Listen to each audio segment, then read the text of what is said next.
Saan ka pupunta? Susuko ka na? Bayaan niyo na ako! Kaya lang, hindi yun yung plano eh. Bitawan niyo!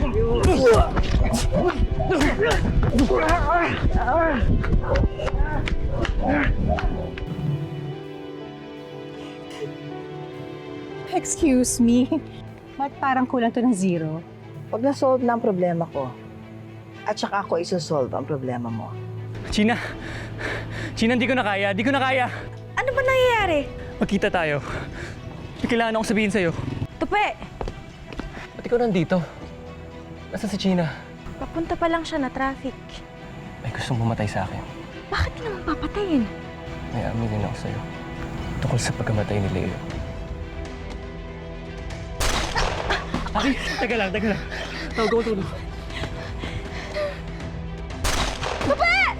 Diyos ko! Bakit, Nay? Ang kapatid mo, si Carrie, na baril daw. Huh? Nasa recovery room na po siya at ililipat natin maya-maya sa regular room. Yung kaibigan ko po, si Tupi. Natanggal na namin ang bala sa katawan niya. Pero may mga natamaang organs at ugat. Dok, gawin niyo po ang lahat. Iligtas niyo po ang kaibigan ko, Dok. Please, gawin niyo po. We will do everything that we can. Iwan ko muna kayo.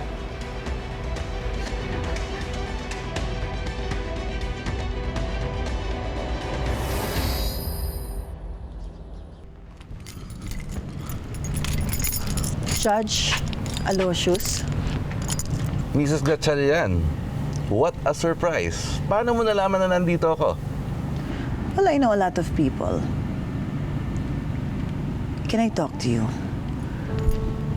If we're going to talk about your case, sasabihin ko lang sa'yo ang sinabi ko sa abogado mo. I can't be bought. At kapag in-insist nyo pa, kakasuhan ko kayo ng bribery. Sige, go ahead. Kasuhan mo ako ng bribery. At ako naman, ilalabas ko yung mga pangalan ng mga babae na binayaran mo para hindi ka kasuhan ng sexual assault. Let me see, ha. Diba there's Glyza, there's Maureen, there's Christine, and a lot more. How did... I know. I told you, marami akong kakilala. At ayoko naman sana na dumating ito sa punto na ilalabas ko pa sa media ang baho mo. Ayoko namang masira yung reputasyon mo na matagal mo nang inalagaan. Are you threatening me? No, I'm not. I'm just offering you a deal. Ibasura mo yung petition ni Celine Serrano at ako naman, hindi ko na siguro ibubulgar yung mga pangalan ng mga babae na, alam mo na. So ano? Do we have a deal?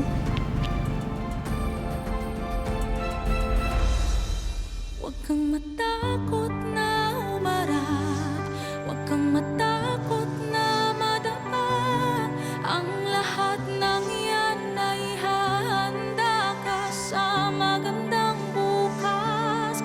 Pagtibayan ng loob, huwag kang matakot.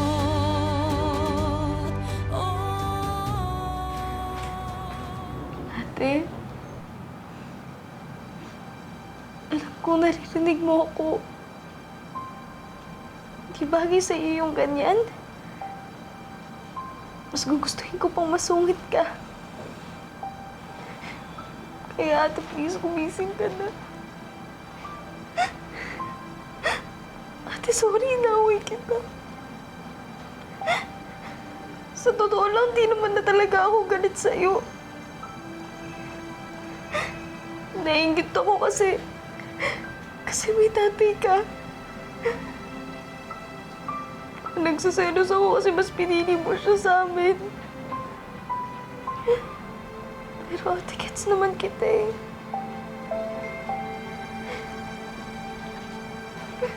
Ate, sorry. Sorry, sinungitan kita. Ate, kumising ka na, please. Promise ko sa'yo, magiging slave mo ako for a week. O kaya, 2 weeks. Tapos ituturo ko sa iyo yung flip-top step na hindi mo mag-gets-gets kasi ang slow mo. Basta ate, gumising ka lang, please. Miss na kita.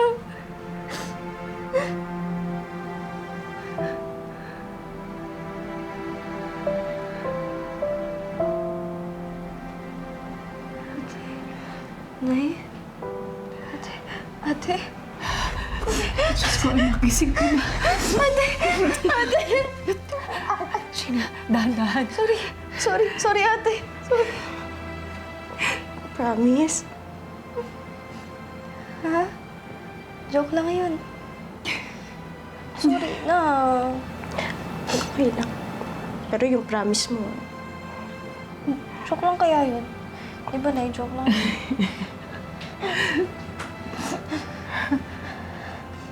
Nay. Gina. Sorry kasi iniwan ko kayo.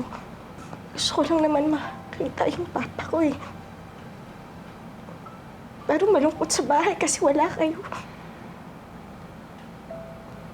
Miss ko na kayo sobra. Anak, miss ka na rin namin. Sobra. Huwag na kayo magalit sa akin. Hindi kami galit sa'yo.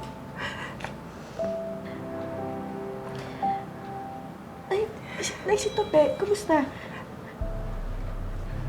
Anak, nasa recovery room. Hindi pa siya nagigising eh. Pero ate, di ko mag-gets paano nangyari to eh. Kahit ako. Alam ko na may humabol sa amin nun. Nangyari? Kasi natamaan ako na tapos si Tope din.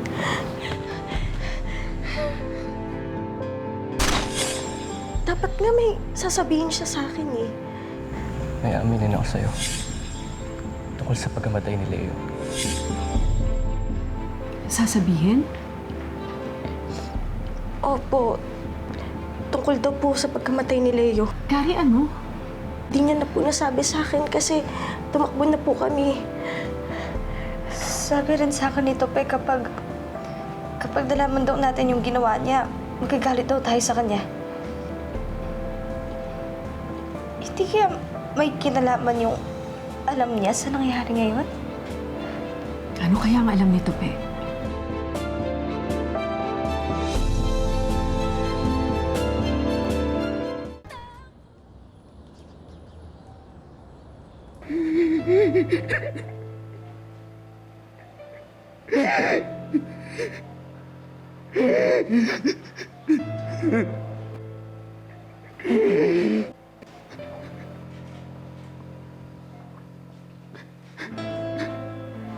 Mang Andres?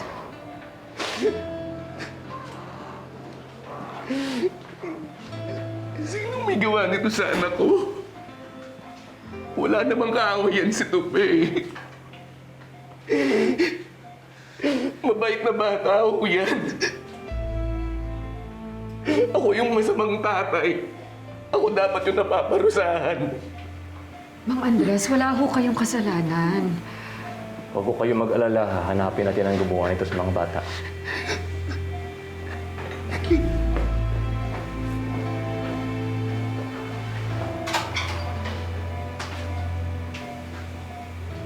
Nay, hindi po kaya may alam si Tope tungkol sa totoong killer ni Leo kaya siya binalikan? Kasi po, di ba yun din ang sabi ni Ate Kari? Kaya rin po siguro parang weird at paranoid si Tope nung mga nakaraang araw. Sana ngayon ang alam ni Tope para malinis na natin ang pangalan ni Celine. Pero hindi po ba delikado si Tope? Paano po kung balikan siya para patahimikin? Hindi kaya delikado rin ang lagay ni Celine? Sabihin natin posible ang sinasabi ni China. Kung nagawa nilang patahimikin si Tope dahil sa nalalaman nito, hindi kaya Hindi kaya may gawin din sila kay Celine para palabasin nilang hindi inosente ang anak ko. Diyos ko, wag naman sana. Ella, huwag ka mag-isip ng ganyan. Walang mangyayaring masama kay Celine. Hindi ako papayag.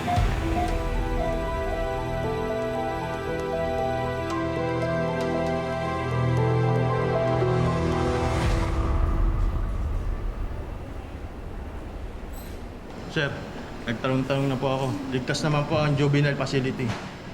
Walang makapasok na outsider. May isang pabor pa ako na hihingin sa'yo. Bantayan mo ang isang pasyente rito hanggat sa magkamali lang siya. Sige, sir.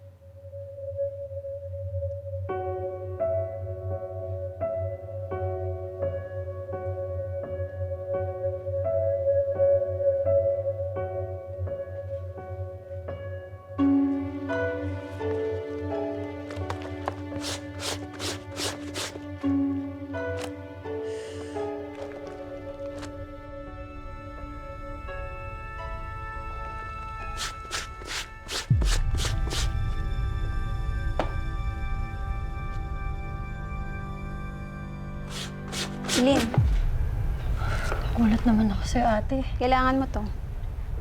Salamat. Mamaya mo na tapusin yan, may bisita ka sa loob. Sino daw po? Ay, di ko natanong eh. Sige. Wait lang.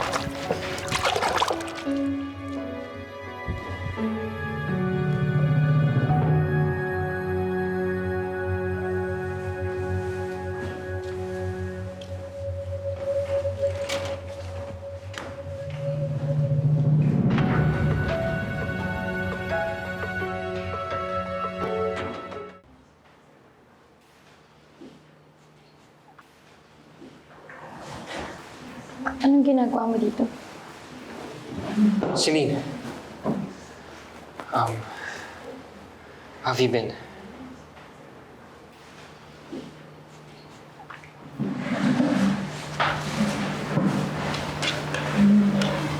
Hindi ako okay. Kung sana pwede ko lang bisitahin o kaya malaman ko man lang kung ano yung nangyayari kay Carrie sa ospital. Sa hospital? What happened to Carrie, Celine?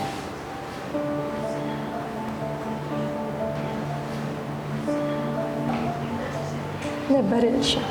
What?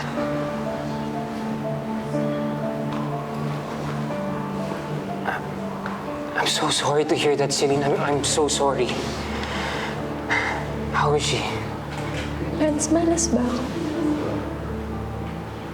Of course not, Celine. Of course not. Bakit mo naisip yun?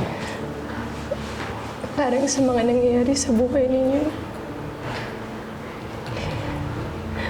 Wala nang dumating ako sa buhay mo, sunod-sunod na lang yung kamalasan. Pati sa pamilya ko. Kaya baka ako yung malas sa mga buhay niyo.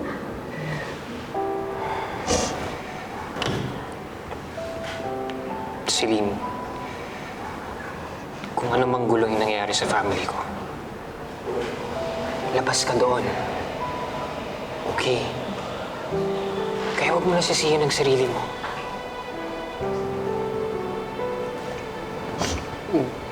Nung namatay si Leo, sinisi ko rin sarili ko. And inisip ko rin na baka malas ako. Maybe it's my fault. And from there, it went downhill. It's not a good feeling, Celine. Nung inamin mo na ikaw ang pumatay kay Leo,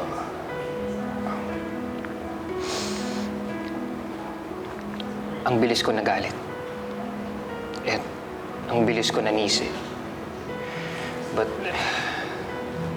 The truth is, Celine, ayoko na kasi sisihin ang sarili ko eh.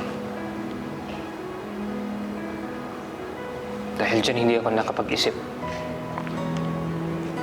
Hindi ako naniwala sa kung anong pagkakakilala ko sa'yo. I forgot about that girl with the bike. That sweet, caring girl with the bike that I met one day. And I'm sorry, Celine. I'm sorry. But I want you to know I believe you. I believe everything. I believe you, Celine. Hindi ka malas, Celine. You have a loving family. You have a loving family that supports you, and you have a good heart. At dahil dyan, makakalaya ka, Celine. Okay, makakalaya ka.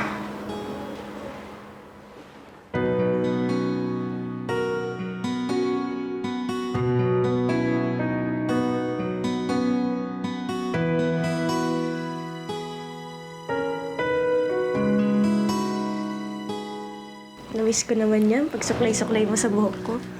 Tapos si Ate Celine, tamang plan siya sa mga susuotin natin. Di bale, malapit ang makalaya si Ate Celine. Makukumpleto na ulit tayo. Gusto mo pati yung kilay mo, suklayan ko? Try Alam mo. ko na Pataas, gusto to eh. pataas. Pataas ba? Oh. Perfect. Dominic. Attorney. Anong balita? Ano nangyari sa petition natin? Lena, dinismiss ng CA ang petition. It is affirming the lower court's decision. Anong ibig sabihin, attorney? Hindi maaakit si Celine. Hindi siya makakalaya. Ano?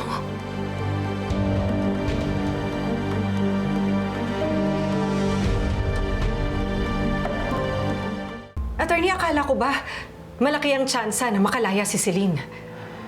Hindi rin alam ni Attorney Lena. Kumpleto ang mga dokumento natin. Pero meron lang talagang hindi nagtutugma. Ang sinabi nila nung binaba nila ang desisyon, sinunod naman daw nila lahat na protocols. I'm sorry, Lena.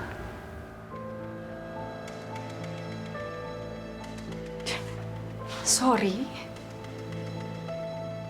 Attorney, ano magagawa ng sorry nyo? Akala ko ba magaling kayo? Akala ko ba maililigtas nyo ang anak ko? Ha? Lena. Hindi! Hindi, Dominic eh! Umasa ako! Umasa si Celine! Paano ng anak ko? Paano natin sasabihin na hindi siya makakalaya? Sisirain na naman natin yung pag-asa niya! Lena, hindi ako titigil. Gagawan ko ng paraan, magpa-file tayo ng petition ulit kung kinakailangan. Tapos ano? Mapapasura na naman! Papasahin lang natin yung anak ko! Sabi ko na eh. Sabi ko na dapat hindi na kita pinutulong. Sabi ko na dapat noon pa tumigil ka na dahil alam ko mangyayari to. Lena, pasensya ka na.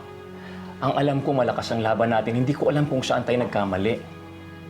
Si Velda, alam ko may kinalaman siya. Oh, attorney, I am so happy. I am so happy. You have to believe me. This is the best news I've heard this year, right? Oh, my goodness, attorney, I am in a celebratory mood. Yeah. Akalain ba naman natin? Di ba akala nung Celine na yun, makakalaya siya? Not in her friggin' dreams, attorney. Good job. I'm proud of us. Baba mo na yung telepono. I'm gonna celebrate! Okay, bye-bye. Ooh, yes. Kakapasaya mo. Leo, this is for you, son.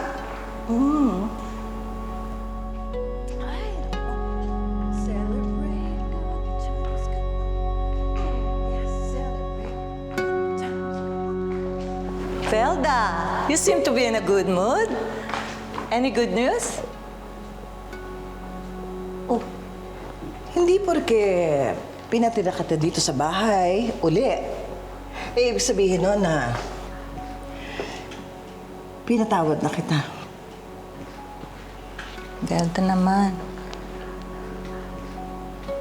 Oh my goodness. Here I am wanting to celebrate. Parang masisira pa yata ang mood ko.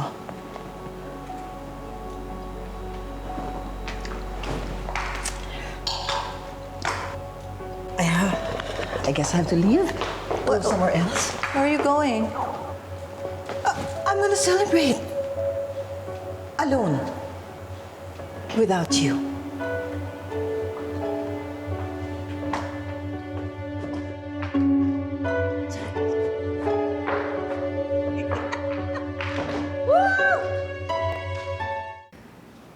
Akala ko makukumpleto na tayo. Hindi pa rin pala makakalaya si Ate Celine. Gina, huwag na lang muna tayo mawalan ng pag-asa. Tingnan mo nga, ako. Akala ko hindi ko mahanap yung tatay ko. Pero nahanap ko siya. Si Ate Celine, nahanap niya na din yung totoo niyang tatay. Kaya huwag na lang tayo masyadong magpakanega, ha? Pero Ate Kari, iba kasi to. Kapag wala tayong nagawa, si Ate Celine madadala siya sa kulungan. Ate, ang hirap hindi maginega kasi sino pa bang tutulong sa atin? Meron pa. Si Tope. Di ba sabi niya sa akin may sasabihin siya tungkol sa pagkamatay ni Leo? Baka may alam si Tope sa kung sino ang totoong killer ni Leo.